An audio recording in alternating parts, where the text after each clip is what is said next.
You and a friend are looking for a place to live. You have a list of places and go to see a rental agent to check on a number of points. Listen to the conversation between your friend and the rental agent and complete the list. First, you have some time to look at questions 1 to 7.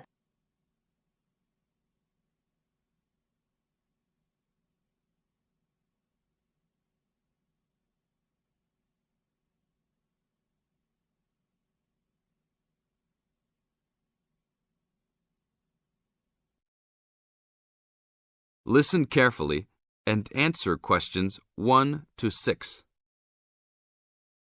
Hi, we've been looking over your listing of apartments for rent and we have a few questions about a couple of the apartments. Can you help us? Sure. Yep, this is our most recent listing. What would you like to know? Well, we were first wondering about the house on 3rd Street. We can see that it is furnished and rents for $135 a week, but can you tell us how many bedrooms it has? Let's see. In addition to the den, it has 3 bedrooms. What about the one on Route 9N? It looks like it's big with a library and a deck, but it doesn't say how much it costs or anything else about it. Oh yes, Mrs. Gaylor's apartment. That one is actually only a 10-month rental and it is going for $156 per week. It's quite a nice place. She only rents for 10 months each year because of horse racing season. Then her relatives all come to stay, so tenants have to move out. It's a little bit inconvenient, but past tenants have really enjoyed their stay there. Oh, well, we need it for a full year. I guess that one is out. How about the rental on Browen Drive? How many rooms does that one have? As it says on the list, it has 2 bedrooms and a private kitchen and bath. But it's actually a very small place. That's why it's a bit cheaper. Oh. Well then, what about the one that has 3 large rooms? Who is renting that property? That one is a good deal. Mr. John Smith is renting it. But he's quite eccentric and he has a strict rule about no pets. How about cats? Nope, absolutely no pets. Well then, how about this studio apartment rented by Mr. Bo Jensen? How is that one? That ad is actually a bit deceptive. The studio apartment is the whole upper floor of an older house. It's actually very large and, at $45 a week, quite affordable. And it's near campus. I think I'd like to check that one out. Do you have a telephone number that we can call? It's not on the list? Oh, it isn't. Here it is. You should ring area code 518 and then 543-7790. Thanks. I think I'll call on that one first. Your friend decides that he would like to talk to Mr. Bo Jensen. Before you hear the rest of the talk, you have some time to look at questions 8 to 10.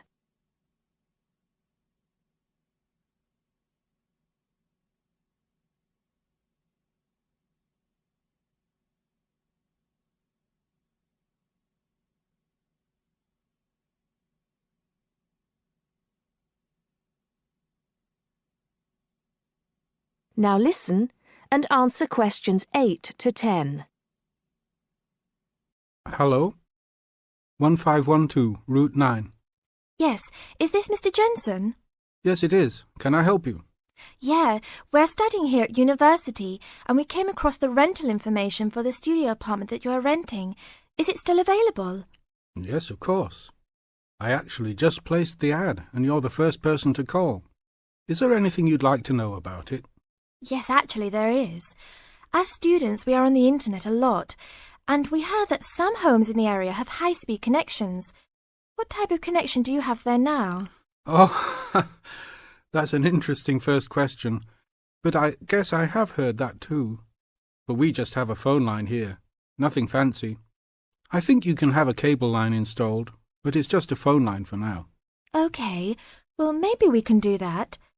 What type of heating does the apartment have? Now there's a more traditional question. We have oil heat here. It's an older house.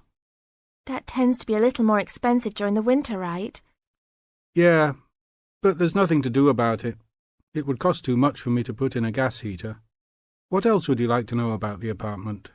Well, we heard it was quite big. Is it furnished? Actually, yes. I should have put that in the ad. It has an old couch and a couple chairs, a dining table, refrigerator, stove, and even a dishwasher. Does it have any beds? Yep, it has 2. That sounds great. When is the apartment available? You can have it tomorrow night if you want. I just have to clean up a couple things before you get here. Do you want to come over and see it first? No, it sounds fine to us. I actually know the street too, so I know the area. We'll take it. That is the end of part 1. You now have half a minute to check your answers.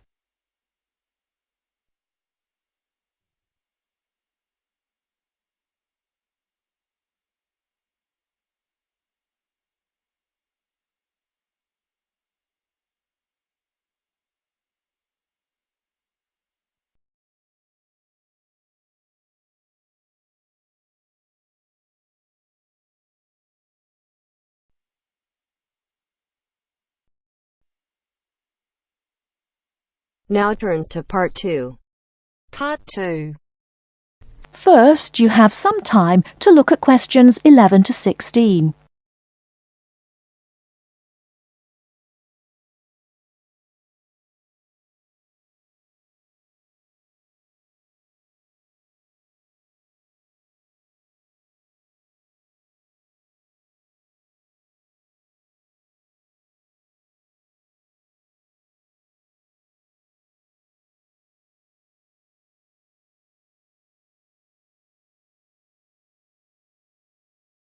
Now, listen carefully and answer questions 11 to 16. Hello, welcome to the university. Let me introduce myself. My name's Helen Brown. I'm the International Office Administrator and I'm responsible for looking after students here on scholarships, in particular Chevening scholars. Perhaps you could introduce yourselves to me. Hi, I'm Ansgar from Grasse in southern Austria. And my name is Magali. I'm from a town near Montpellier, France. It's a pleasure to meet you. Pleased to meet you too.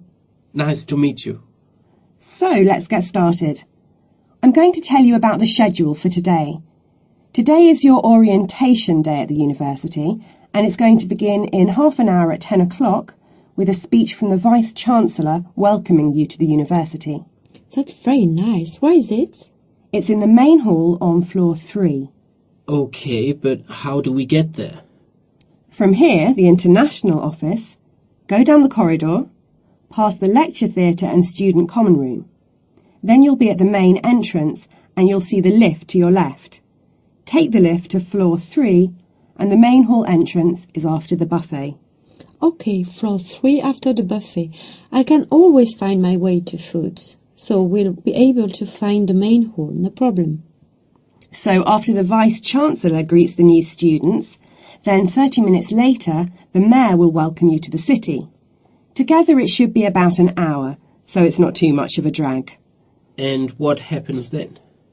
After that, you'll have a meeting with a representative of the British Council, and she will brief you on life in Britain and what your sponsor expects, and of course doesn't expect from you. It will be nice to meet them. Is that in the main hall too? No, but it is on floor 3 again. With your back to the main hall, go down the corridor past the labs. Sorry? The laboratories, on your right, and the computer cluster rooms on your left, and at the end of the corridor are seminar rooms 1 and 2. Your meeting is in seminar room 2. Did you mention what time that is? No, I didn't. It's at 11:15 and it should last about half an hour. You'll meet her a number of times during your studies, so it's important to go to that meeting. Okay, I'll make sure Magali is on time. Ansgar, I'm always on time. Very well. Now for the final part of the morning and lunch, you'll be with your department. We're both doing biomedicine. Oh, that's interesting. But we're not sure how to get to our department. Well, you don't need to go very far from seminar room 2. The laboratories and seminar rooms all belong to your department, So basically, you need to turn left out of Seminar Room 2 and go past the next two teaching rooms. Your departmental office is on the left. Will someone be there to meet us? Oh, but of course. At 12 o'clock, the course administrator will meet you at the departmental office and introduce you to members of staff and the head of department, Professor Heanue. Heanue? How do you spell that? Heanue. He will tell you about the department and your course, the coursework and academic life in Britain. Have you both got reading lists? Yes, I have. I'm afraid I haven't. You can get one at that meeting. Then finally, as it's your first day, you'll have lunch with the department staff in the refectory from 1 to 2. Oh, that's really nice. Great. There's just one more thing. In the afternoon, you have the chance to meet other international students in the main hall again. And you can ask them about their time at the university. That's from 2:30 onwards. I'm looking forward to that.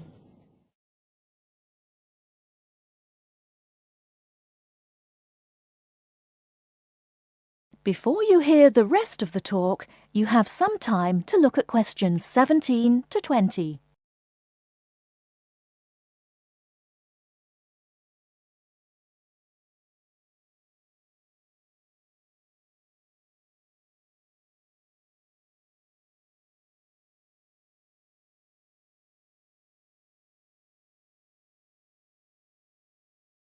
Now listen and answer questions 17 to 20.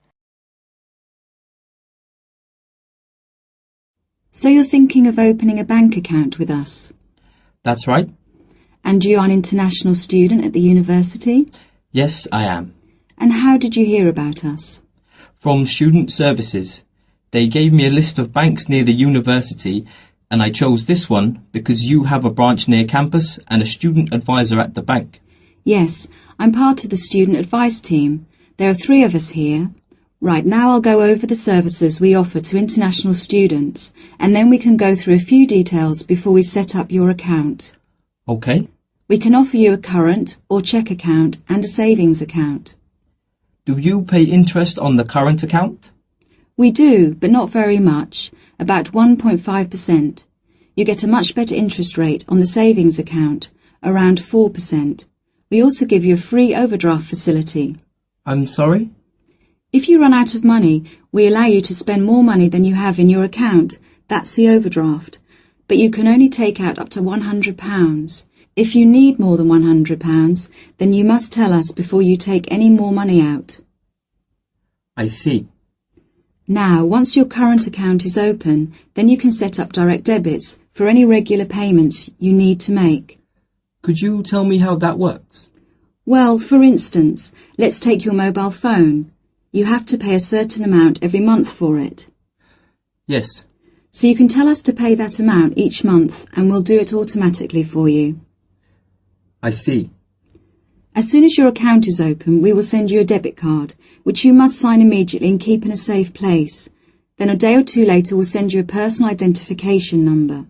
A PIN number? Yes, and you must keep the number secret. You can change it if you like when you use it for the first time, but if you change it you must remember the number. If you forget or lose the number, then we have to send you out a new card and a number for security reasons. Okay. The next thing you could do is open a savings account. If you know you have to save a certain amount of money to pay your accommodation or course fees, we can open a savings account for you to put aside some money each week or month. How can I do that? You can manage your accounts in one of 4 ways. You can come into the bank here on the university campus and tell us what you would like to do, or you can call us on 08457 004 004 and instruct us what to do over the phone. That's 24 hours a day, 7 days a week. Alternatively, you can manage your account over the internet. I see. You have to go online and register at our website at www.hsbc.co.uk/online-banking before you can use the service. Finally, if you have a digital TV, you can use TV banking by pressing interactive on your digital TV remote control. Oh, really? I don't have a digital TV, unfortunately, but I can do the first three things. Now, do you have any insurance? What's that? For example, if you lose something or one of your possessions is stolen, we will cover the cost of it. How much does that cost? It's £24 a year, so it really is worth thinking about. I don't need to think about that. I'll take out insurance. I'll arrange that for you as soon as your account is open. Now, would you like to go ahead and open an account with us? That is the end of part 2. You now have half a minute to check your answers.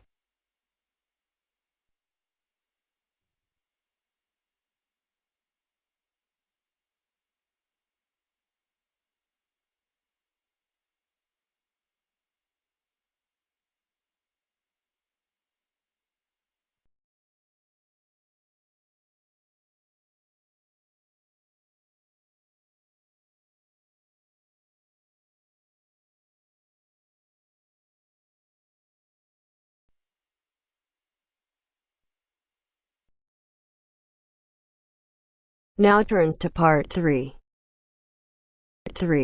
Part 3. You will hear a tutor and some students talking about an assignment. Listen carefully and answer questions 21 to 26.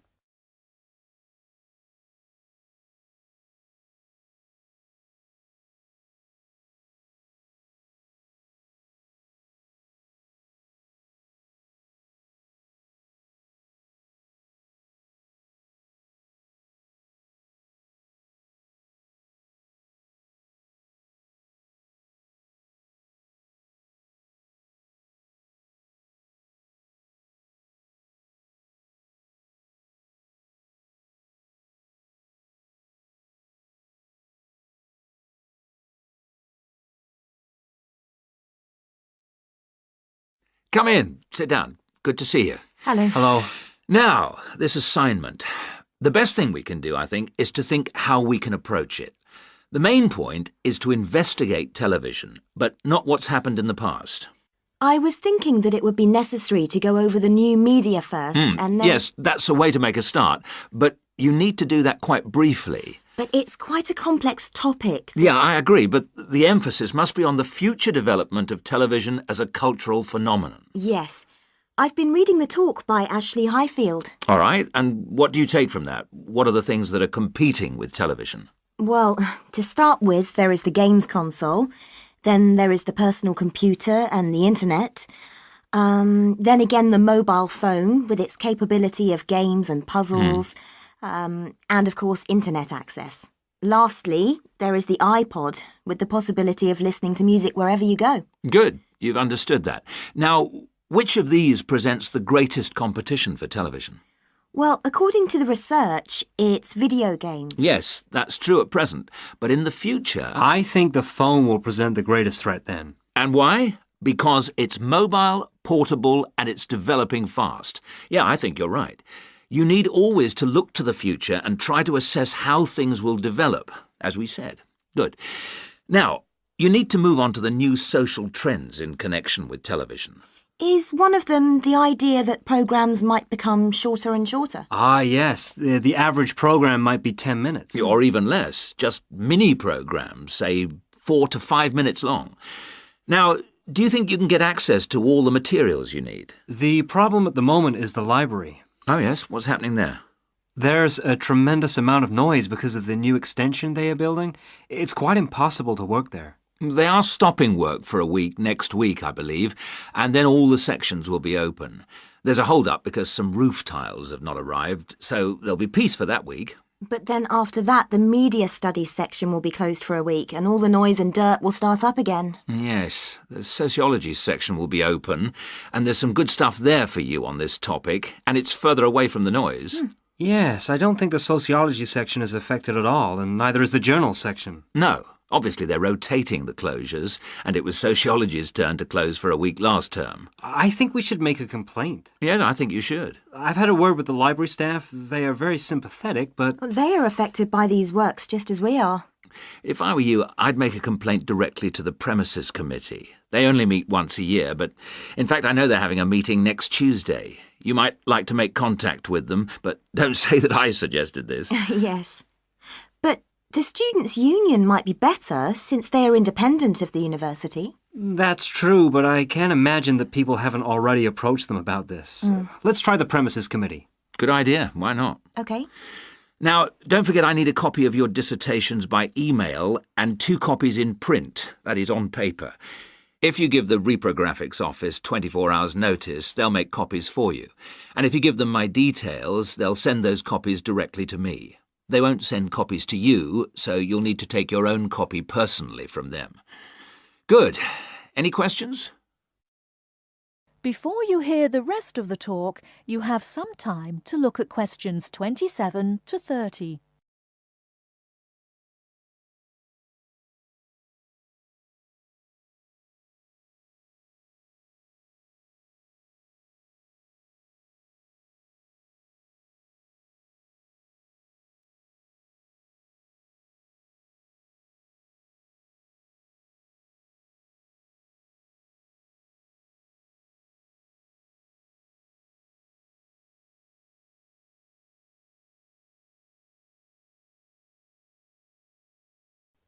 Now answer questions 27 to 30. One little thing was just that I wondered whether we should actually talk about that famous website. You know the one, YouTube. I was rather hoping you hadn't overlooked that. Good point. It's mostly homemade videos. I suppose you could say that each video is a television version of a podcast. Anything else? Yes, I've got a question, I'm afraid. I'm not completely clear about the exact meaning of culture, as we are using it in this subject. Well, Mrs. Jones is giving a lecture on culture and society in the University Theatre. It's on Wednesday at 10 a.m, and you can learn all about it there, I'm sure. Can you give us that again, please? Yes, that's Culture and Society. It's in the University Theatre. And let me just check the time. Yes, here it is. 10 a.m. on Wednesday. She'll be giving a very thorough discussion of the issues in defining what culture means. Right. That's good. The thing is, the reading list confused me a bit. One thing that occurred to me was that it might be broken down into subsections for future students. Yes, that's a fair point. I'll bear that in mind. Now, don't forget, you need to do the reading and finish the assignment by the 4th of July. Is that okay? Fine. Thank you very much.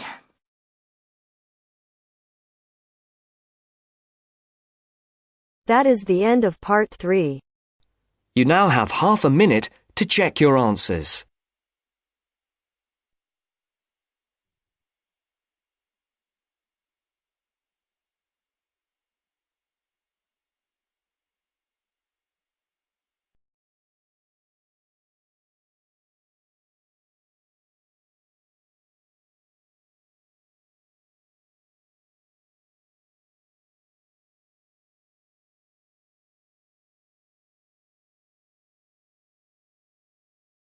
Now turns to part 4. Part 4.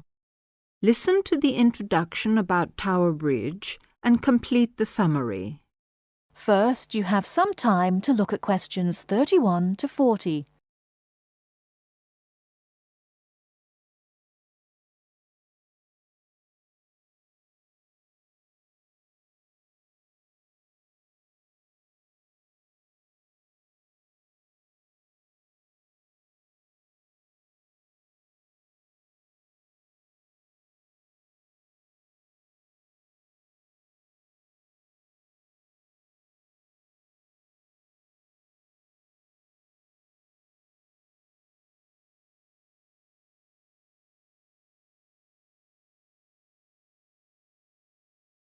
Now, listen carefully and answer questions 31 to 40. Tower Bridge is located in one of the most interesting parts of London. On either top of the tower, you can get a bird's-eye view of the wonderful scenery all round Tower Bridge. On its south side are many tall old buildings. On its north side stands the Tower of London itself. But Tower Bridge, the first bridge over the Thames, as you travel to London from the sea, is the most famous of them all. Although they look the same age, the tower is almost 1,000 years old, and Tower Bridge, which was built in the 1890s, is just over 100. Because of the tall ships up and down the Thames, it was proposed in 1850 that a bridge across the Thames near the tower was most necessary. However, the designers argued about the new bridge for about 30 years. They took so long because they had two big problems. One is that the new bridge must look like the old tower, and the other is that the bridge must not look like a modern bridge.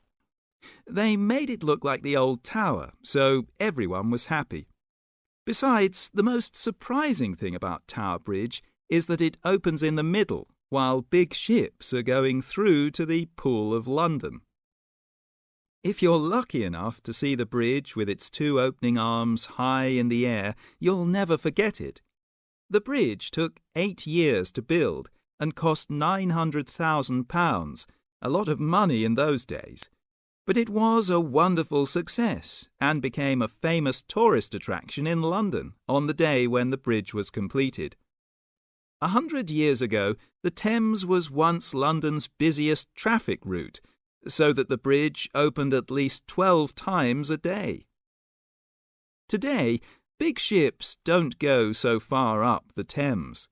Tower Bridge opens perhaps only twice a week, but the same wonderful machinery is still in good condition.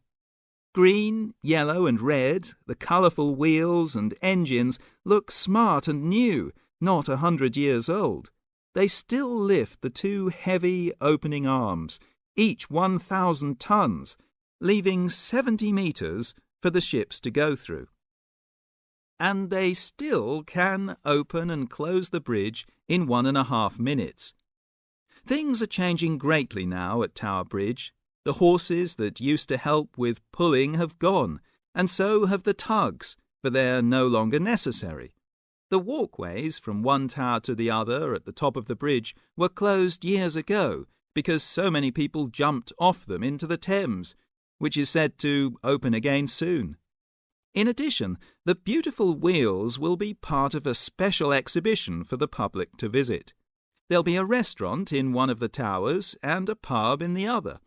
But whatever happens in its exciting future, Tower Bridge will always mean London.